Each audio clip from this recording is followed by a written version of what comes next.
Hello, this is SmallBizDavid, and wow, it's been an entire week since I've done a hangout on air. I'm getting withdrawal here that I haven't done one. But the other side of that discussion is today we are very, very honored and fortunate to have a pretty long time friend of mine. We have never met personally, but actually we met Barbara probably, well, we've done a lot of online things together, but we kind of met offline, didn't we? Kind of.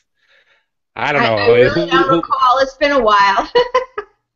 Well, my good friend Barbara Weltman has been called, very appropriately so, America's #1 small business tax expert. Barbara, and that was a title given to you by the New York Times and Washington Post, so it's got to be right. those those guys don't fool around. But Barbara, How come every Congress year. doesn't listen to me? Pardon me? How come Congress doesn't listen to me? Well, should we talk about that? We can talk about that. We can talk about what's going Or on or not going on.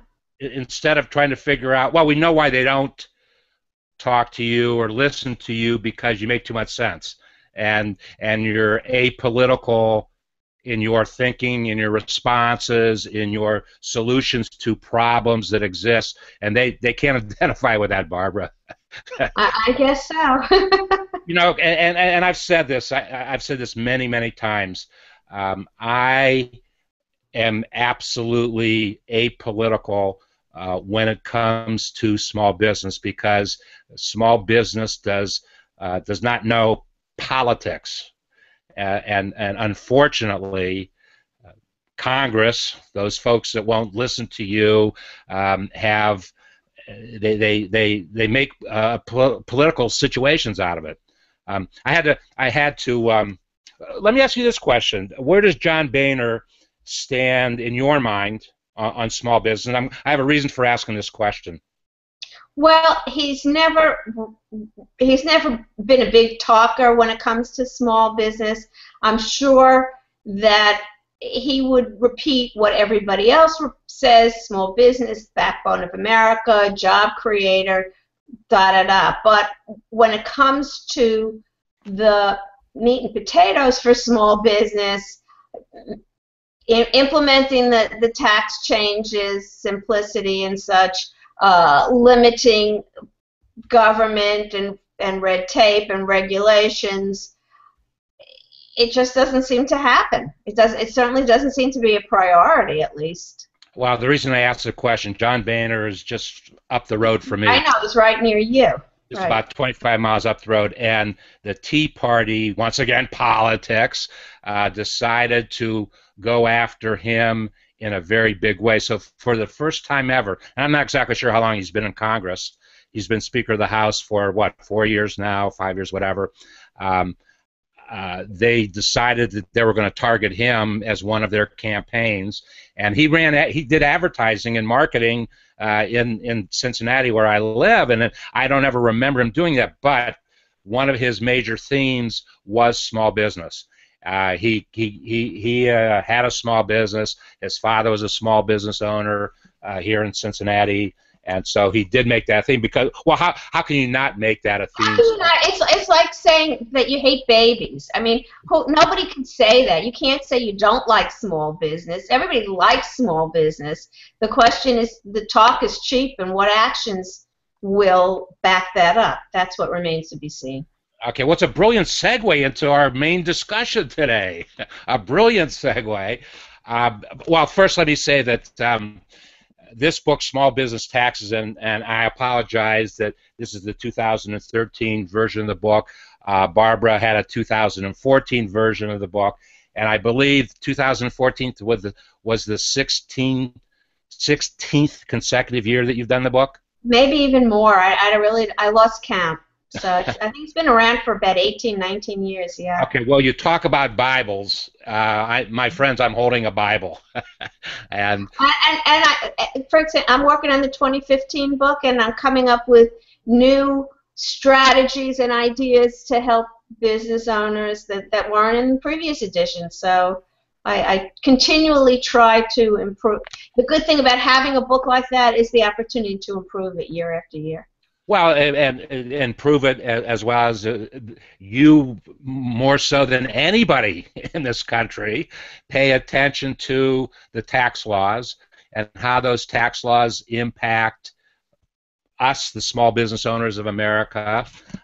And we'll move on to today's book, but the way that I love to read this book, and Barbara's heard me say this many times, I will just take the book when I've got some time and just open it up, and I will see what. Well, I guarantee myself and everybody else that every time I open this book up and open to a page, I learn something new, Barbara. So thank you for making that available to me. But it's one way that I read the book. I can learn something. Another great way is to just read the table of contents and see how Barbara lays it out. Or you could go to the index and get the keywords and look up a particular concept. But let's talk about the way that you've actually structured this book. And it was my leading question to talk about Guide to Self-Employment, which is a new book that you came out with this year. That's right. You came out with it, I believe, in October. At the same time that you were coming out with 3 other books at the same time. There is nobody in the history of the world that has come out with 4 books in 1 month, and all of them having some type of impact on the marketplace. So that's got to be a great feeling. Well, the self-employment guide, the Guide to Self-Employment, it was really an important book for me because, first of all, it's not just about taxes. It's really about the fact that today more and more people are self-employed. The numbers seem to have dropped a little in terms of, if you look at statistically, but with that said, I believe the long-range outlook for self-employment is going to be huge. I mean, especially if Obamacare stays around, more and more people are going to, companies are going to be very careful about hiring, and people are going to have to create their own livelihood through self-employment. And the idea is you can have a great idea for doing your business, but unless you take care of what you might call all the back office issues of insurance, setting up your business, the taxes, the regulations, unless you take care of all those aspects, you're going to go under. So you need to take care of those things to support the great idea that you may have. And we're going to get into that in a little more detail because, in essence, you've given the whole purpose of the book with that statement. But talk about, Barbara, if you will, just the concept of how you structure the book in terms of how it reads, because you've been developing the concept for almost 20 years now with the Bible, and then you decided to just focus on self-employment using, am I correct in saying that you use it basically the same structure, it reads the same? Similar, very similar. However, it's not, you don't get bogged down in the details about taxes. The point is to focus on, hey, this is a tax issue that you need to be aware of. Like, I spend a great amount of time dealing with estimated taxes because people who segue from being a W-2 worker to a 1099 contractor, it's a completely different mindset. And for many people, this is a very difficult transition because when you're a W-2 employee, the withholding of taxes that you're going to have to pay on your wages is automatic. You can't, you can influence how much, but you can't escape it. You're going to have taxes withheld. When it comes to being self-employed, all the responsibility is on you to figure out how much that you're going to pay and to set aside the money. That's the number one challenge that I hear from most small business owners, self-employed people, and then actually paying it on time and doing things right. So that was a key motivator in the book, but I'm not telling people the details about that. It's just the concepts that I'm trying to focus on. The last time you and I spoke in an HOA was about 6-7 weeks ago, and that was the number one concern that you mentioned when I asked you for 3 things that must be done. Number one was that whole concept of estimated taxes, and probably there aren't too many self-employed entrepreneurs that probably pay close enough attention to that. Am I correct in that assumption? Well, I would think so. I've heard many horror stories about this. First of all, we're only a couple of weeks away for the second payment for 2014.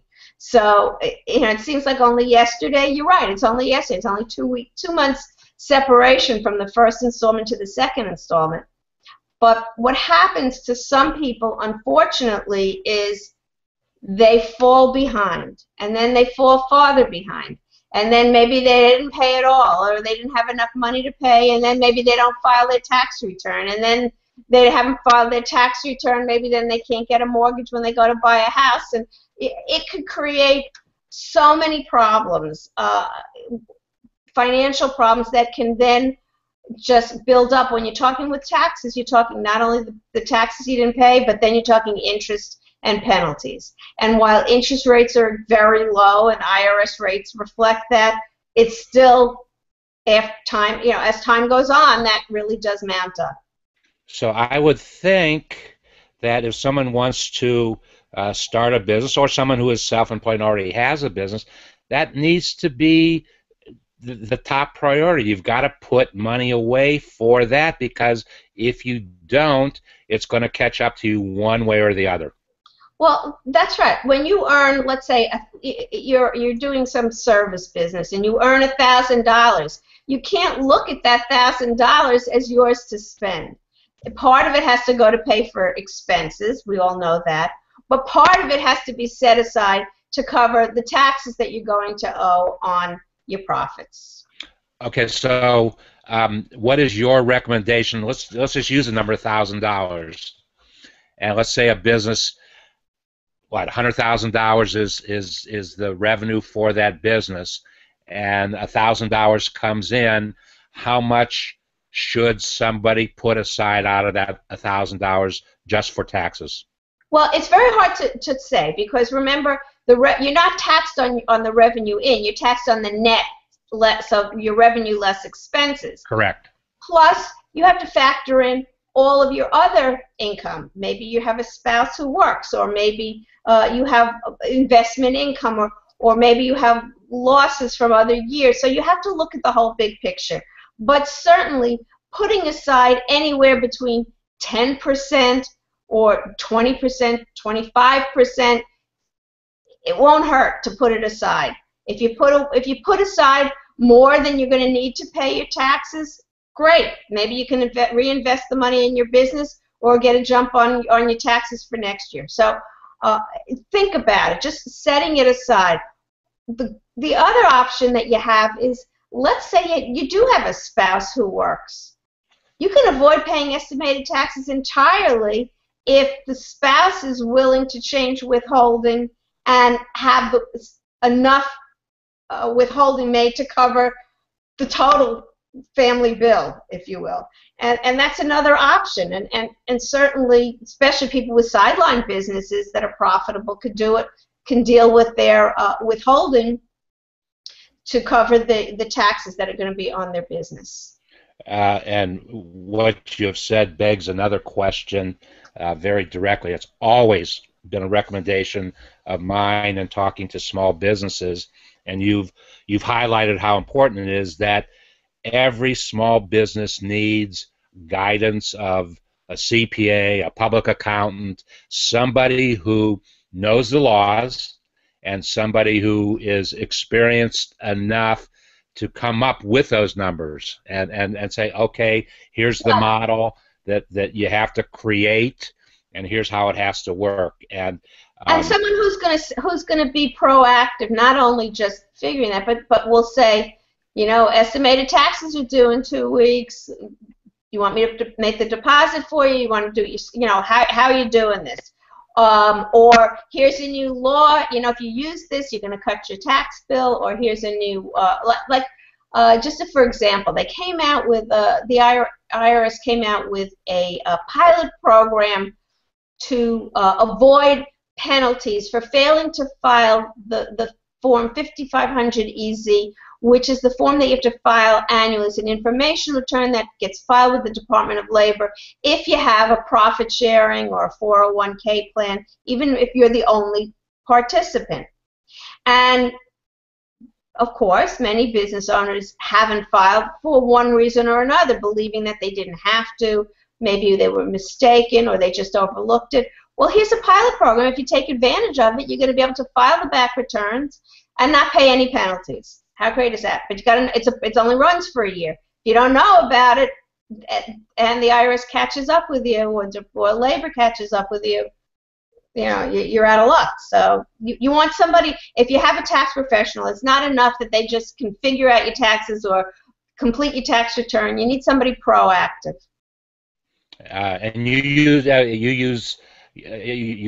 I've heard you say this many times. You call it. You say a tax professional. Those are the words that you use to describe the individual. The umbrella term for anybody who you may be dealing with, whether it's a tax attorney, a CPA, an enrolled agent, whoever.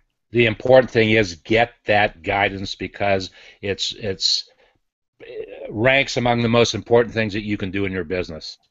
I think so, and I just remind people, and it's not only for accountants, it's for any professionals that you may use, whether it's an attorney, whether it's an IT person, whoever. It always, I think almost without exception, there must be exceptions to the rule, but you're always going to wind up paying less in fees than you would for the mistakes that you make. So if you blow it, it's going to cost you big versus the fees that you would pay to a professional. Plus, you sleep better at night. Yeah, it's important for entrepreneurs and small business owners to sleep better at night. I'm going to throw in one other thing that I talk about at tax time every year. I've done it for the last couple years, and it's worked extremely well for me. Instead of going to my CPA with whatever I would take to the CPA on any given year, I've actually gone through the exercise of purchasing some software that could prepare my taxes myself. I go through the exercise of following the structure that they've developed, and I take that form or output to my accountant, and then I get kind of an auditing of the statement that I've already prepared. Now, for me, it's helped me out in two ways. Number one, I learn a lot about my business when I just go down line by line and say they've asked the question and I've got to come up with the answer. So I've learned a lot by coming up with that answer, number one. Number two, every time, the last 2 years that I've done that, my CPA has not charged me as much as he had before because I'm doing all the work. He's kind of auditing what I have done. So for the investment that I made, and you can buy the best software to prepare your taxes for about $100, I'm sure, or less, then the amount of money that my CPA charged me was way less than the investment I made in that software, and I learned more about my business. So it's a great exercise. And it is a good exercise. Well, one of the things that you brought up, talking about learning about your business, I was thinking, when you're preparing your return, you're going to see your expenses. Gee, this is what I spent on marketing, or this is what I spent for my phone bill, that kind of thing. I think that takes me back to another point that's in the book, which is you really need to stay on top of your accounting information. Just recording your income, recording your expenses, whether you do it or you have a QuickBooks Pro do it or you have your accountant do it, whoever does it, to look at those numbers so that you sit as an ongoing exercise so that certain expenses don't get away from you. Gee, I'm spending all this money on this, and what's my return for this kind of investment in this marketing? Does this make sense for me? Or, gee, I'm going out to lunch with clients every week, and this is what my bill is after the end of the month, and does it pay? Maybe I should be doing something else. So I think that the numbers tell you a story about what's happening in your business, but if you don't monitor them, then what's the point? And you're a big fan of QuickBooks Pro. Well, I use it. There are a number of other solutions, and I'm not saying that they're not good too. Sage Accounting, and there's many other solutions. Some are QuickBooks is more robust than a lot of other. They're much more simplified options that may be less costly, and if you do it just a service kind of business, it might be ample for you. So I'm not saying one is better than the other. I'm just saying whatever you use it. So that wasn't an endorsement necessarily.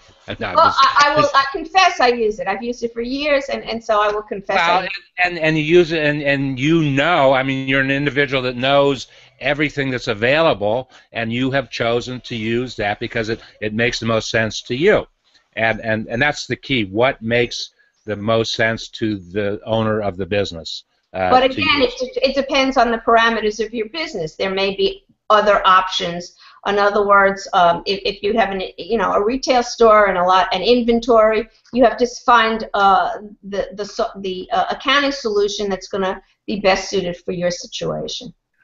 Okay, if we could spend a moment or two to talk about some wonderful conceptual ideas that you presented in the introduction to the book. I loved it. I mean, you were so spot on in what you mentioned there, but your number, there are several reasons why the ranks of self-employed individuals are expected to grow, and in the first paragraph you actually mentioned that there are more than 23 million workers who are already self-employed and file Schedule C. You mentioned that, but your number one bullet point, I was just, I got a chill going up and down my spine because you talk about entrepreneurial spirit.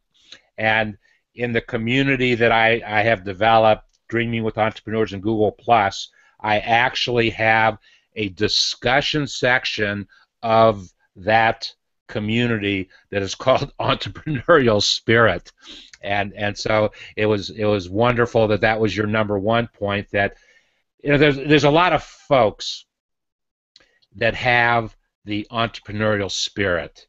Probably everybody has something inside of them that is that spirit. No, I don't agree that everybody has it. I said maybe. I said maybe. Okay, well, talk about talk about the entrepreneurial spirit and how you look at it. It is the starting point. I mean, you can't go anywhere. You can't go. You have to have some kind of passion and vision and desire because it's not an easy road. So you really need to have that pushing you forward. I had a couple folks that I actually did one-on-one discussions with, and their comments to me up front were, well, David, I'm not an entrepreneur. And I said, well, an entrepreneur is really one who takes action. They have to have the spirit, but they take action on that spirit, on that dream. And I said, you may not be an entrepreneur in the sense that you take action, but you have an entrepreneurial spirit about you. I mean, I can see it, I can feel it, And so as soon as I've said, and there's about 2 or 3 folks that I can throw into that discussion area, they got this big smile on their faces. You know what? Maybe I really do have that spirit, and you know what? Maybe I really should take action on it.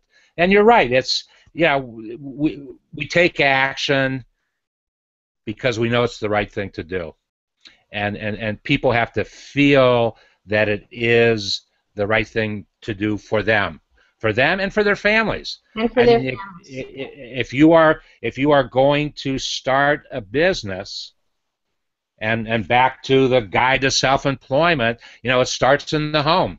It starts, well, I don't have a job anymore. Maybe that's how it's getting going, and now I'm going to start a business. You have to have the support of everybody living in that home. That's absolutely true. That's true. Particularly if you operate out of your home, because more than 52% of all businesses today do. How many? 52%? 52%. The SBA says 52% of all businesses in the U.S. are home-based.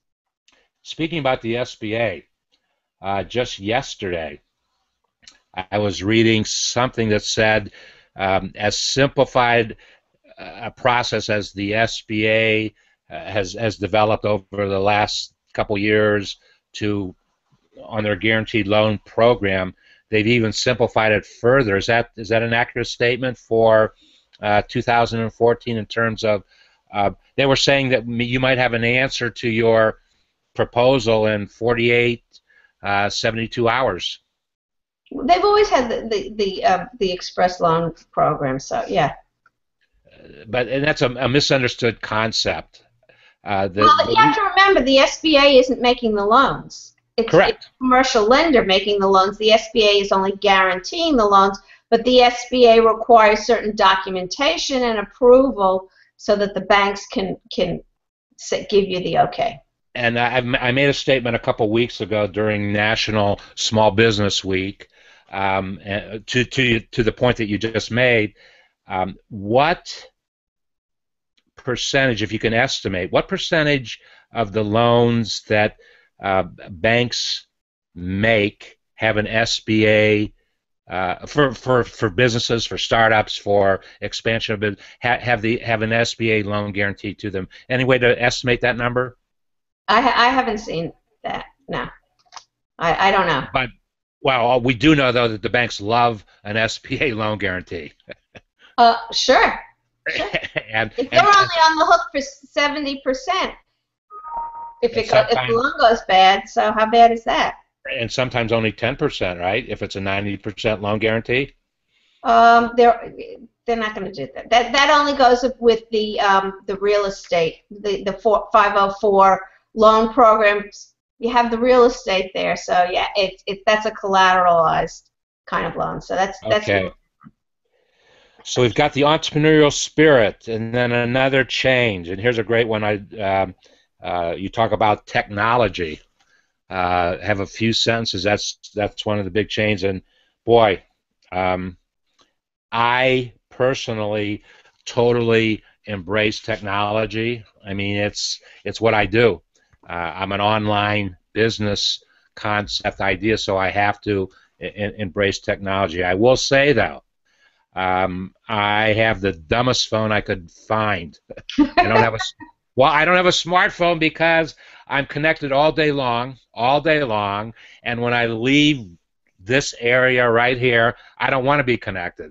Well, I will tell you one of the things that I have seen really prevalent. I can just think numerous local businesses, but just to give you an example. I took a local boat ride, and on the boat, they took a credit card. She had the little square on the little Intuit thing on her smartphone. Swiped it, payment done. Tell me that is not fabulous for small business. Instantaneous payment. That is one of the greatest concepts ever for small business. Yep. I first came in contact with that at a farmer's market here in Cincinnati. Virtually every merchant in that farmer's market has it. And I said, And wow. the beauty of it is, you know, I know I sound like an Intuit commercial. I shouldn't really do this, but I'm not getting anything for it, so it doesn't matter. If you use it, then it goes right into your QuickBooks. You don't have to do anything. It's all coordinated, and it's a no-brainer. And how great is that? It was one of the most brilliant concepts for small business. And they ask you, do you want a receipt? I can send you a receipt. By email. I can email you a receipt. Perfect. That's it. And that's what they do, and it works. And the fees to use that aren't that great. They're not. No, they're not prohibitive. It's certainly worth it. So embrace technology whenever you can, self-employed folks. Oh wait, I missed something on Entrepreneurial Spirit, and I got this big smile. I'm going to read a sentence here.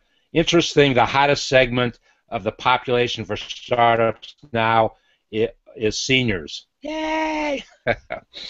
Who retire from their jobs. Well, I didn't retire from a job, and I'll never retire from what I'm doing because I love it too much, and want a meaningful second act in their lives by starting a business. I can now tell my mother, Barbara, that you've got a name for me. I'm an encore entrepreneur. That's one of the names. Seniorpreneur, that's another one. So whatever you want to call it. With 10,000 baby boomers turning 65 every day. Oh my God! I think the numbers are going. I think the numbers are going to explode in this area.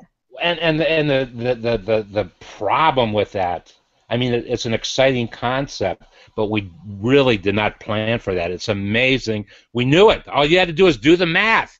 Yeah.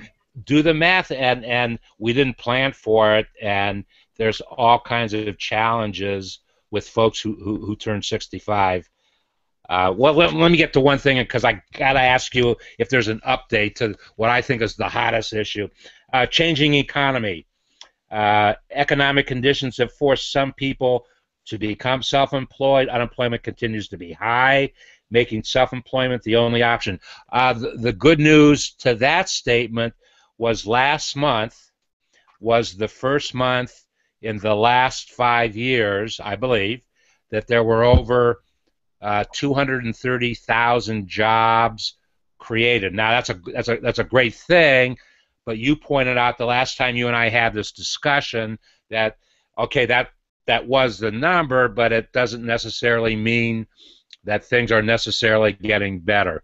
Because of those jobs, most of them were low-paying service jobs. They weren't creating, high-paid jobs. And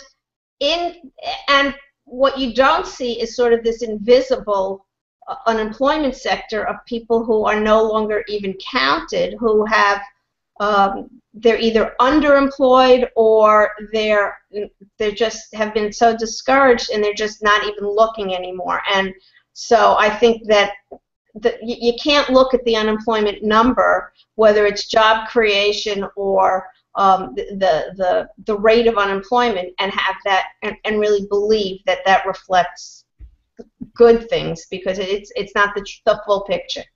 You know what? 4 years ago, I quoted a Kauffman Foundation report. It was at least 4 years ago.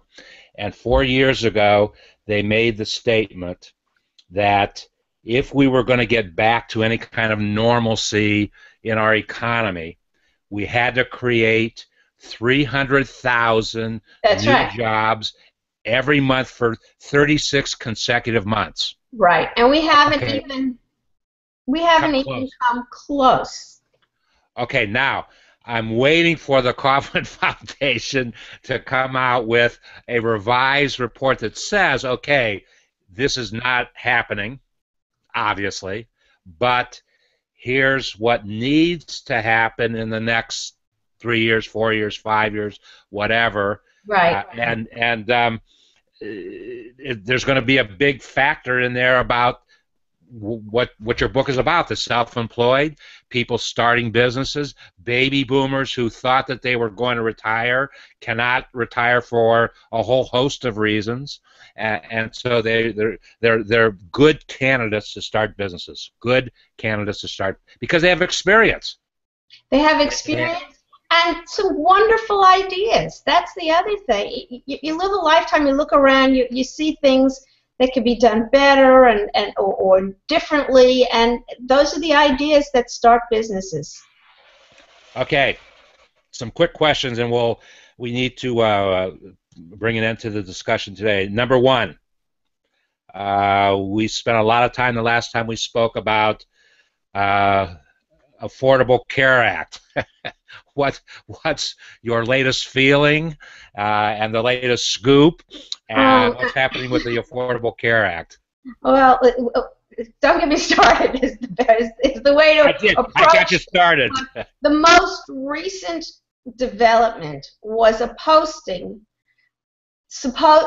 labeled a clarification, saying that, which I don't see it that way, but whatever, that if a business decides to push all their workers onto the marketplace and reimburse them for the cost of their coverage, the businesses, if they're the large employer subject to the mandate, meaning more than 50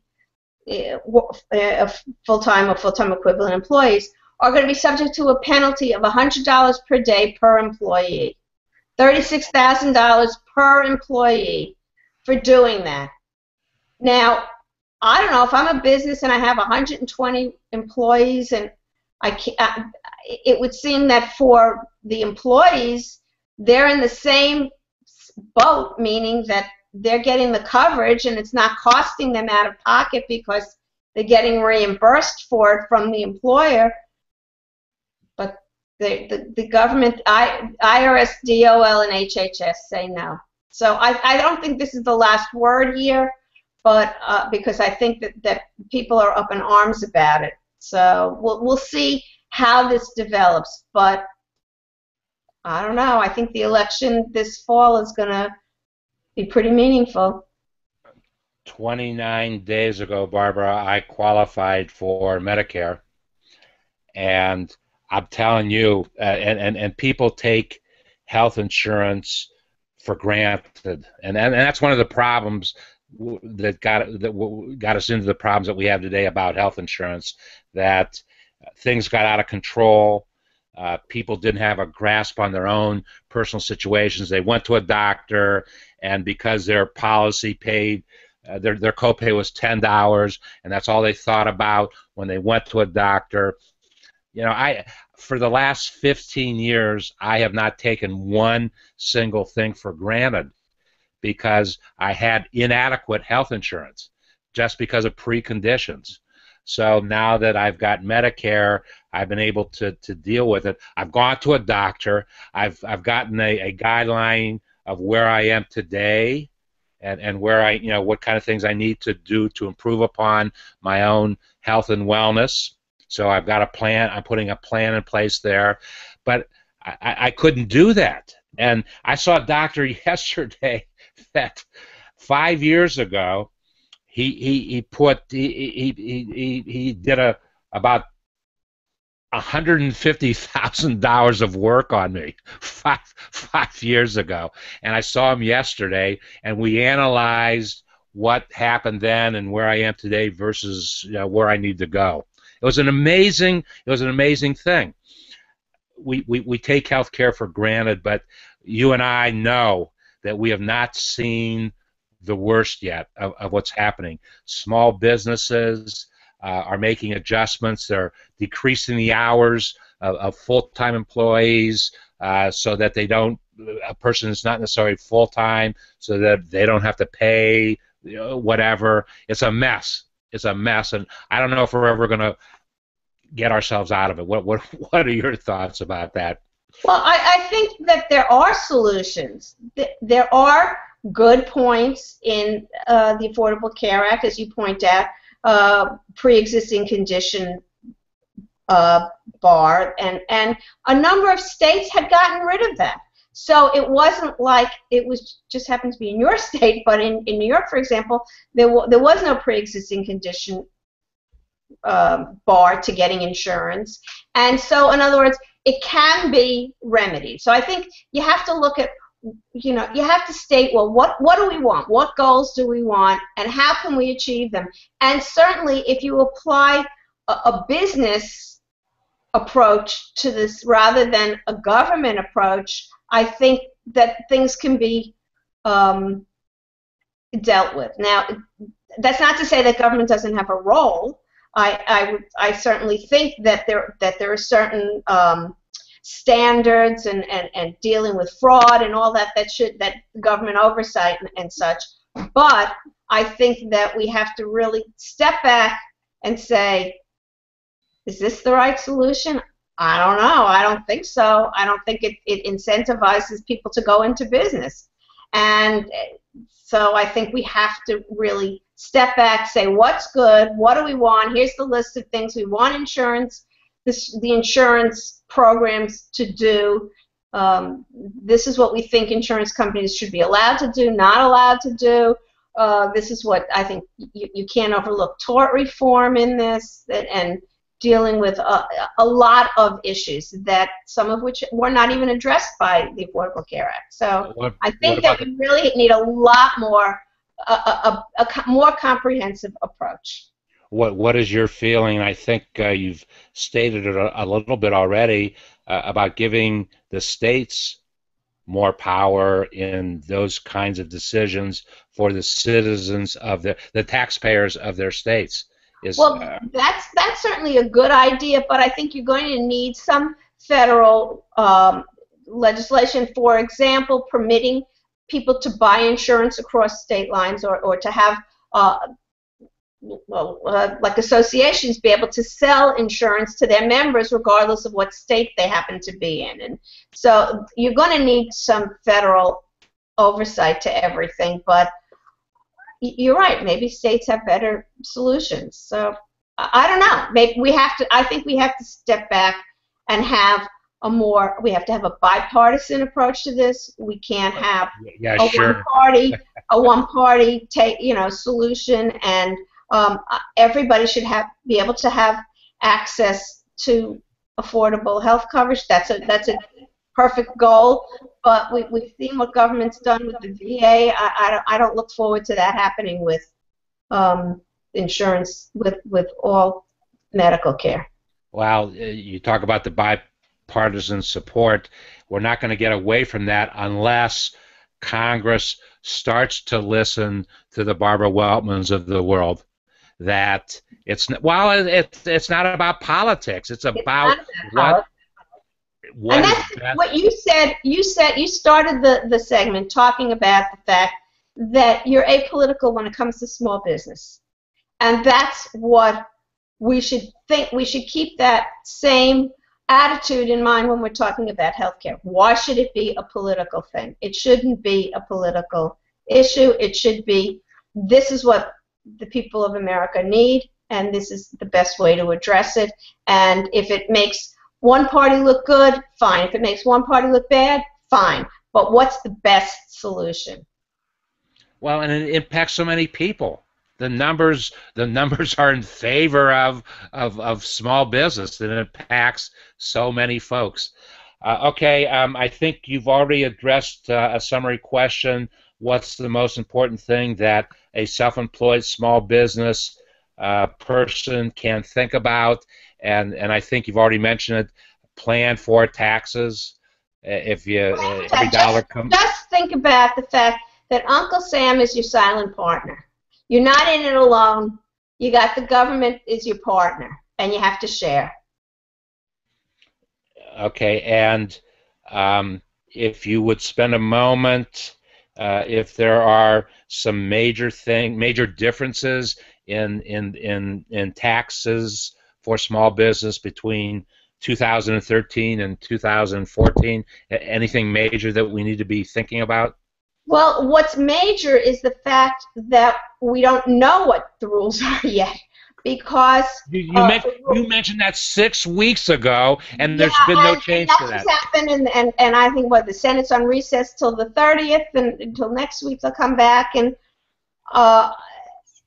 it's just crazy that we don't know what the break is going to be for buying equipment. We don't know what the tax break is going to be for hiring certain types of workers. We don't know what the break is going to be for R&D. So until we know what those rules are for 2014, it's kind of impossible to make plans. Unbelievable. Okay, now I'm going to end up with something. I heard a challenge in the beginning of our conversation, and I'm going to step up to the plate under your direction and guidance. What is it? And I'm willing to devote whatever time and energy I need to do to make. What can I do to get Congress to listen to the Barbara Weltmans of the world? And I'm being dead ass serious on this. Tell me, throw some thoughts at me, because we need your thinking. We need your thinking. Well, one of the things that I do is I am an advisor. I'm on the advisory board to the Small Business and Entrepreneurship Council. There you go. And so they testify before Congress, and they do some. So me feeding my ideas through them is a very positive and direct way to get the information there. They just testified last week about or sent support for permanency for bonus depreciation. So, and to that point, about 5 years ago, I finished a 3-year term with the governor of the state of Ohio, being on the Small Business Advisory Council for 3 years, and I told him straight up front, I said, if you're looking for some political support for you appointing me to this committee, I'm not your person, and I won't do it. I don't want to get involved. As a matter of fact, my sponsor on this whole endeavor, he and I were as far apart politically as two individuals could be, but he had respect for what I do. I had respect for what he did, and he sponsored me, and I got on the governor's council, and they took me on that council for, at that time, my expertise in marketing and my expertise in healthcare, as a matter of fact, because I just gotten licensed, and so I made an effort to try to understand as much as I could about healthcare and how to communicate the message to small business. So what I'm trying to say is, folks like you and I can have an impact. We can. Yes. We can have an impact. So, Barbara, I believe that representatives, they do listen to what comes in from business owners. That you're not just an ordinary citizen, you're a business person, and I think that does carry even more weight, even if you're self-employed. I think it is more, it stands out a little more. Well, you know what? I am going to start communicating with the Speaker of the House and on small business and see if we can get anywhere. Good. And that's a place to start. That's a place to start. I'm a constituent. You're a constituent, right? Okay, very good, Barbara. All right. As always, thank you for your time today. It's always enjoyable. People can find out more about me at barbaraweltman.com and sign up for my Idea of the Day and my newsletter and all my books. And I post that at least once a month. and I'll say it right now. That's how I first met Barbara, by somehow getting connected with her Idea of the Day.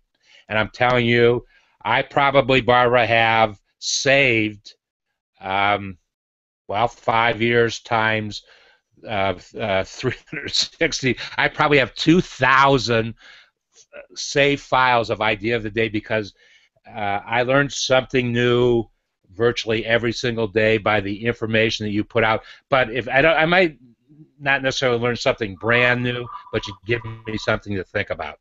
And so go to barbaraweltman.com, Barbaraweltman.com. Sign up for her Idea of the Day. Sign up for her monthly first of month newsletter. If you sign up today, you will get her June newsletter on June 1. There will be at least 5 topics. Three topics. Oh, you came down to 3. About 5 years ago. No, I've read more than 3 topics. Yeah. Well, because I have more than just the topics. I have a reader question. I have a book review. I have facts and things. So there's a lot more than just the articles. Correct. 5 different aspects. You have books and you have, So if you do it today, it'll be in enough time to get Barbara's June 1 newsletter. Barbara, thank you as always. It's been very enjoyable, and I truly look forward to the next time, and maybe the next time that we get together, we'll be made some movement on getting our Congress to listen to non-political people about potential solutions to situations, particularly where they concern small business, because nobody knows more about small business than Barbara Weltman. And thank you for sharing that expertise with us. And folks, thank you for taking your time today to listen. If you have any questions that were not dealt with or I didn't get to in the event stream, please personally send me, and I'll either answer them or we'll send them on to Barbara, and she will give you a better answer than I can give you. But that's it, and we look forward to seeing you the next time, which may very well be the best time. Okay, thanks.